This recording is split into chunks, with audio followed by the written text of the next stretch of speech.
rispetto tra le due squadre, perché noi sapevamo di affrontare una partita difficile, in un campo difficile, contro una squadra organizzata, composta da ottimi elementi e ben allenata. Oggi magari la tensione in qualche ragazzo si è vista di più perché abbiamo sbagliato troppe cose semplici, troppi appoggi, troppi passaggi, troppi stop, sono cose che poi alla lunga li paghi.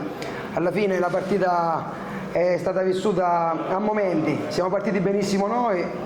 siamo partiti il primo quarto d'ora, noi abbiamo fatto benissimo, abbiamo rischiato di fare gol, poi 2 o 3 volte abbiamo preso delle ripartenze e ci siamo abbassati e lì è stato bravo il nostro portiere. Poi c'è stato l'episodio dell'espulsione, che sinceramente non capisco dove sono state le proteste, perché se si va a vedere Gigirello nella pancia c'è il segnale delle scarpe. Il regolamento è chiaro e quindi l'arbitro non ha fatto altro che applicare in quel caso il regolamento, in tanti altri casi non l'ha applicato oggi.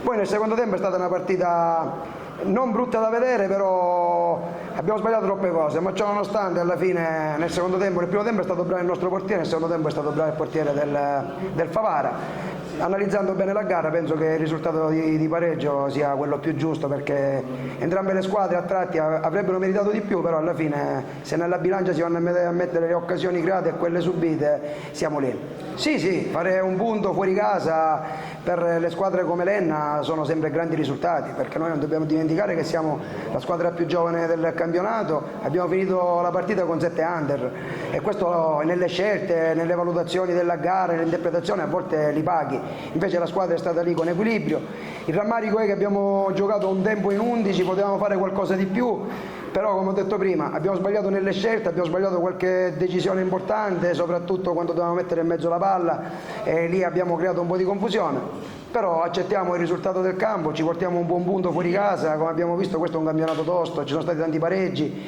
nulla è mai scontato in questi campionati e ripeto, fare un punto a Favara non sarà facile per nessuno, quindi noi ci prendiamo il nostro punticino e ce lo portiamo a casa.